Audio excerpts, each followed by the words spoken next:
A very good morning, dear students. I, Divya Sharma, once again welcome you all to my online class, which is undoubtedly a result of the marvelous opportunity and encouragement given by Aro Jabalpur. Children, I hope that you all are now aware that letters on the basis of their style of writing, that is their language and format, are classified as formal and informal letters. Because we read about this in our previous class in which we studied about letters to the editors. I have provided the link to my previous class in the description box below. The students who could not attend the previous class along with those who want to view it again can do so through that link. Now let's start with our today's session without any further delay. Our today's class is going to be very interesting as well as useful for you because by the end of today's class, you all will be able to write wonderful letters to your near and dear ones. Exciting, right? I'm saying so because in today's class, we'll learn how to write informal letters. Informal letters are the letters that are written in a personal style. Such letters are usually addressed to family, friends, acquaintances, etc. Now dear children, there's a new word for you, acquaintances. We know what is family and we know what are friends. But to some of us, acquaintances is a new word. Some of us are not acquainted with this word. So, to be acquainted with something means to be familiar with something. And acquaintance is a person with whom we are familiar. But he or she is not our close friend. For example, in your classroom, there are so many children studying with you. You have friends in your classroom. But what about rest of the classmates, whom you do not call your friends? They would be your classmates and these classmates can be called your acquaintances. I hope the term is clear to you all now. In simple words, this means that informal letters are written to the family members, friends and acquaintances like colleagues, that is the people who work with us, our classmates or neighbors, etc. However, in class 8, we usually get questions in which we have to write a letter to either our friends or to family members. Family members include our grandparents, grandfather and grandmother, our uncles and aunts, and our cousins. Furthermore, a writer of the letter who is living in a hostel or boarding school may even be asked to write to his or her parents or siblings. Students, siblings means the children who have common parents and cousins means the children of our uncles or aunts. Just like formal letters, while writing informal letters also, we need to be considerate about certain key points. The first and foremost thing is that we need to follow the word limit. In real life, we may write a long letter to our family or friends. But while writing in the class or examination, we must keep in mind the word limit. These letters have informal and personal tone, and that is why these letters are also referred to as personal letters. With respect to the language, children, please bear in mind that not only you should be respectful when you are writing to an elder, but also polite while writing to a friend. Never confuse the word informal with disrespectful. In such letters, you might use abbreviations and idioms wherever necessary. They are not compulsory to be used. If you feel that an abbreviation, that is a short form or a contraction, needs to be used somewhere in the letter, you may use it in an informal letter. Idioms, children, are phrases that we use to make our language more colorful. So in the course of the examples that we study, I'll show you how we can use idioms in case of informal letters. Like a formal letter, an informal letter should also be well structured. That is, its content should not be written in a single paragraph but should be appropriately divided into different paragraphs. And its format should be accurate and in correct order. So let's proceed to see what the format of an informal letter is like. This, students, is the format of an informal letter.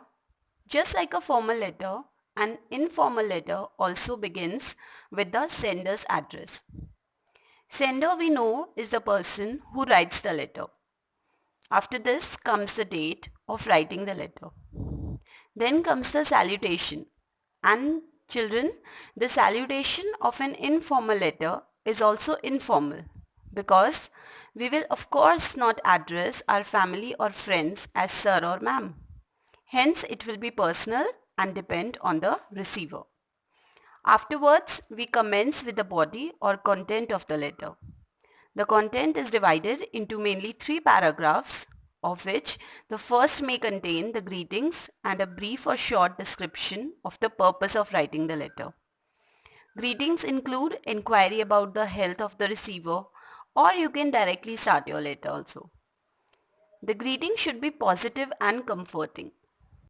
In the second paragraph, we further develop the purpose or the motive of writing our letter. This means that we elaborate on the purpose that we have briefly mentioned in the above paragraph. Finally, we conclude the letter in the third paragraph by summing up the reason for writing the letter and saying a meaningful and affectionate goodbye to the receiver. This may be in the form of a promise to write again, or you may ask the receiver to write back to you. Subsequently comes the complimentary closing. The complimentary closing of an informal letter should be warm and friendly. And then we have to write the name of the sender. With this, we have gone through the description of the format of an informal letter. Now let's go through some examples. Here we have our first question.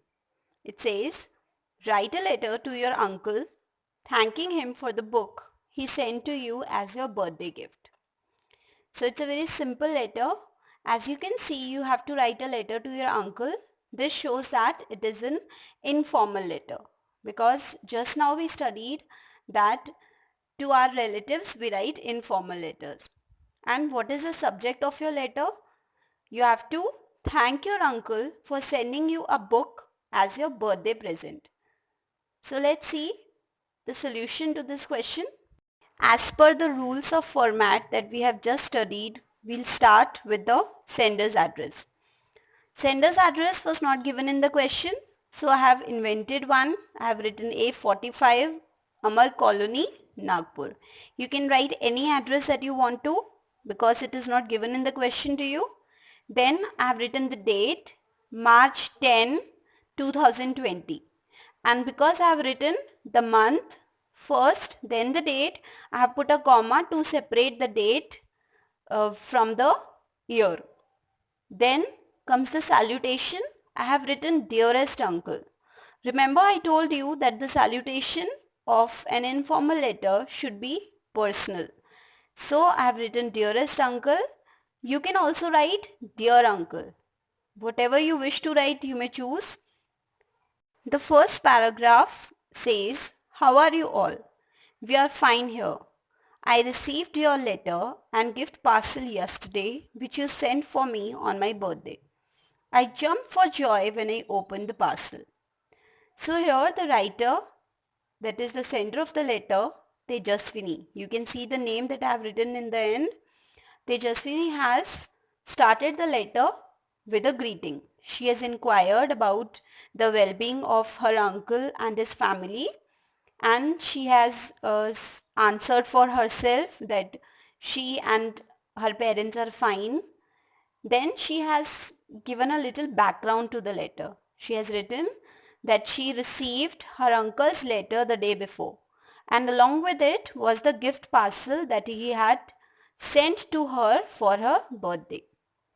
And here is a line, I jumped for joy when I opened the parcel. Do you recall, children, I told you that you can use idioms while writing a personal letter. So jumped for joy is an example of an idiom. Idiom, I told you, is a phrase that enhances our language. So jumped for joy is an idiom which means I was extremely happy, I was very happy, I was very delighted when I opened the parcel. The next time something very joyful happens to you, when you are very happy because of some incident, you can express your happiness with this idiom. You can say, I jumped for joy when I got my result, or I jumped for joy when I got the first prize in the dance competition. So you may use this idiom now because you know the meaning of this idiom. Further, Tejaswini has written in the second paragraph, I got many gifts from my friends, but yours is the best of all. Thank you for gifting me the latest Harry Potter book. You know that I love reading and I wanted to read this book. You are the best uncle in the whole world. Just observe how full of love and affection this paragraph is. Tejaswini has expressed her gratitude and delight so beautifully. She has called her uncle best in the world and his gift the best among all the gifts that she got on her birthday. This explains the personal tone that we discussed in the key points.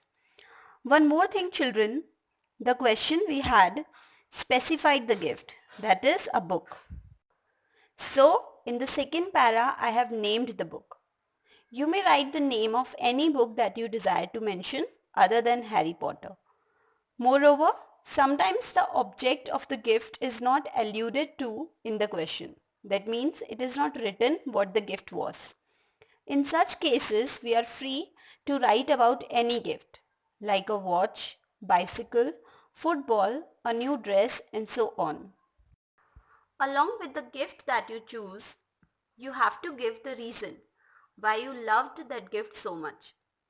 Just like Tejaswini, she has mentioned that since she is fond of reading and was herself planning to buy that book, similarly, you need to write why that particular gift is so special and valuable for you.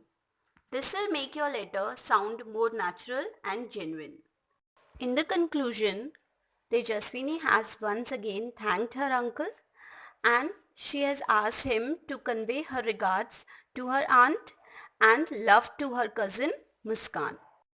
Your loving niece is the complimentary closing that Tejaswini has chosen. If it would have been a boy, in place of niece, we would have written nephew. Nephew. Nephew. The second question is, recently your exams were conducted. Write a letter to your father telling him how you have fared in your examination. You are Disha or Dhruv of hostel number 1, Saint Kabir Public School, Bhopal. So children, you remember I told you that if you have to assume that you are living in a hostel, then you may be asked to write a letter to your parents as well. So here is an example of it. You have to assume yourself as Disha or Dhruv and you have to write to your father telling him about how you have fared. That means performed in your examination. In the question, we were provided with the sender's address. So we'll write the same here as I have done. Hostel number 1, Saint Kabir Public School, Bhopal. Then the date 19th May 2020. Here the date is written before the month, so it is in ordinal number. The salutation that we have chosen this time is Dear Papa. It could have been Dear Father or Dearest Father or Dearest Papa. Your wish. Hope you are well with Mummy and Nisha. In my previous letter, I wrote to you about my preparation for the exams. I am pleased to inform you that my exams got over today. So here you can see that in the first paragraph, Disha has expressed the hope for the well-being of her family. And she has mentioned that she had earlier written to her father about the preparation of her exams and now she is informing him that her exams are finally over. Further, in the second paragraph, Disha has written, the question papers were a bit difficult. However, I have cross-checked them with my teachers. They say that I have done all the papers quite well. So, I hope to secure good marks. I also look forward to returning home soon. So here Disha has told her father how her papers went well, how she's very positive about getting good marks in the examination. Once again, let's go through the last line of the second paragraph. I also look forward to returning home soon. Here, look forward to is a phrase which means that I am waiting very happily to return home soon. So this here means that Disha is anticipating her return to her home because she's living in a hostel. She misses her family, and after examination when she will have vacation, so she wants to reach home as soon as possible, and she's very happy about it. She's very excited about going back home. So she has written this here. In the end, Disha has written, please convey my regards to mummy and love to Nisha. So very simple closing. She has just asked her father to convey regards to her mother and love to her sister, her sibling Nisha. Then yours affectionately, Disha. Complimentary close here is yours affectionately. You could have written your loving daughter Disha. Okay, that would also have been fine. So you can write any complimentary close that you wish to write. Moving on to our third and last example for today. You are Harsh. Write a letter to your friend in about 120 to 150 words describing your boarding school. So this is a letter to a friend, okay? And what you have to do is you have to describe your boarding school in this letter. That means you have to assume that you have recently been admitted or enrolled in a boarding school, and you have to tell your friend in the letter whether you like the school or not, how are your new teachers, your new classmates, and other things that you wish to tell him or her about your school. Now since it is a boarding school, that means you are living at the campus of the school. You are living in the premises of the school in a hostel. So you have to write the address of the school in the sender's address. St. Thomas School, Jabalpur. Then comes the date, May 18, 2020, and the salutation, Dear Ritik. Now you are writing to your friend, so you will directly address your friend with his first name. Dear Ritik. Some children have this habit of writing the complete name of their friends in the letters along with the surname. Like some children would write, Dear Ritik Sahu. So that is not appropriate. You don't every time address your friend with his full name. We usually call our friends by their first name. That seems more natural. So please take care about that. Write only the first name of your friend with dear or dearest. How have you been? I hope my letter finds you in the pink of health. I am writing to tell you about my new school. Now here an idiom has been used. The idiom is in the pink of health. In the pink of health means in very good health. So you may use this idiom in your informal letters. Along with idioms, we had studied in the key points that we can also use abbreviations while writing an informal letter, and here I have written some contractions in this letter. I'll explain to you as we come across them. The first one is in the third line of the first paragraph. It is I am. Contraction is a word or a phrase that has been shortened by dropping one or more letters, and in place of those dropped or missing letters we put an apostrophe. So here I apostrophe M is a contraction because it represents two words I and am. I am. So instead of I am, I have written I am together, writing to tell you about my new school. It's been almost a month and I am very happy in my new school. The classes and dormitories are very spacious.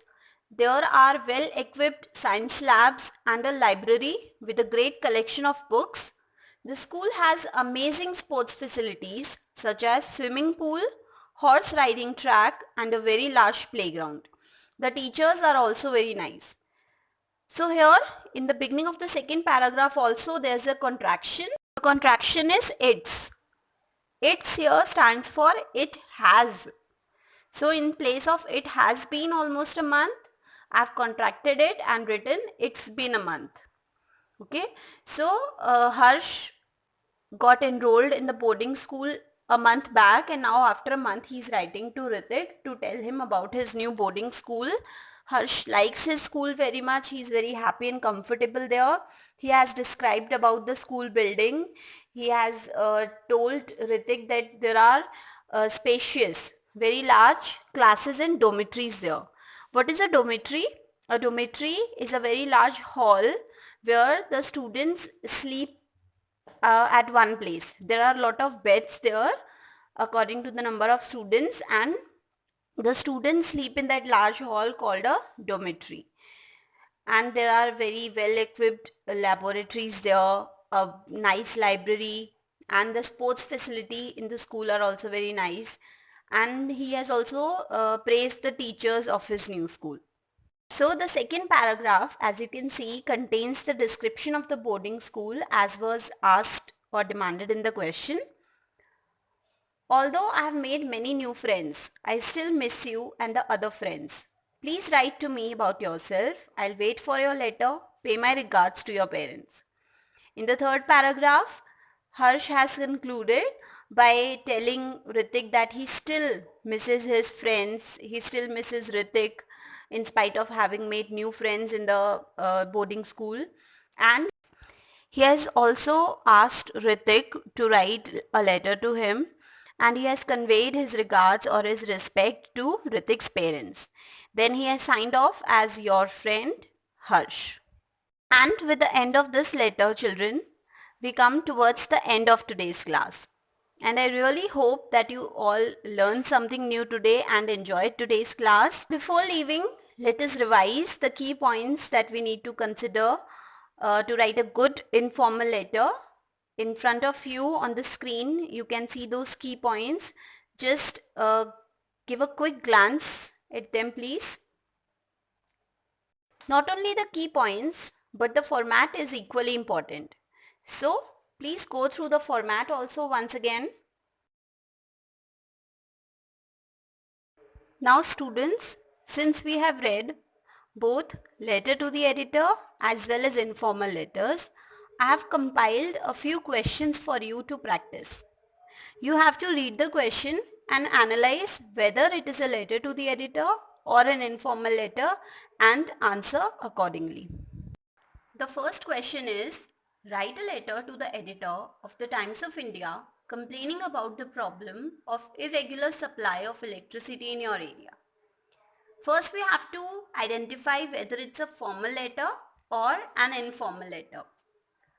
By now, most of you must have judged by seeing the word editor that it's a formal letter. And you are absolutely right. This is indeed a formal letter. And what is the subject? The subject is irregular supply of electricity in our area or locality. In this letter, children, you have to write the problems caused due to irregular supply of electricity.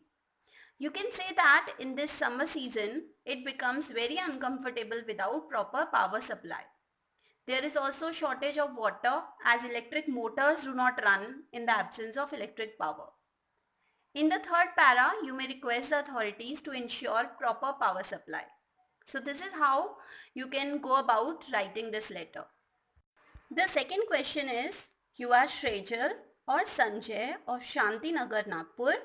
Write a letter to your grandfather thanking him for the bicycle that he gifted to you on your birthday.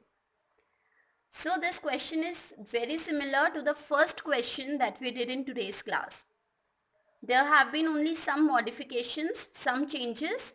In place of uncle, you have to write the letter to your grandfather this time, and the gift has been changed from book to a bicycle. So you can refer to the first letter of today's class to write this letter. And this letter of course is an informal letter because it is to be addressed to your grandfather. So in this letter, in place of writing about the book, you have to write about the bicycle. You can write in the second paragraph that now you won't have to walk to school. You can go on that bicycle to school and you can even enjoy cycling with your friends in the evening. So you may use such ideas. The third question is once again a letter to the editor in which you have to give suggestions about various ways to prevent coronavirus. Write a letter to the editor of a national daily giving suggestions about the precautions that people must follow to protect themselves from coronavirus. And students, the ideas for writing such a letter are easily available around us these days. As every day in the television, newspaper and radio, we are coming across such suggestions and preventive measures. We should always wear a mask when going out. We should wash our hands with soap and water frequently or use sanitizers when we are outside. Maintaining social distancing, having a healthy and active lifestyle, etc. are some of the suggestions that one can write in the second paragraph of this letter. And the subject of this letter could be either suggestions about preventing coronavirus or precautions against coronavirus. The last question is an informal letter, as you have to write a letter to your friend inviting him or her to spend summer break with you.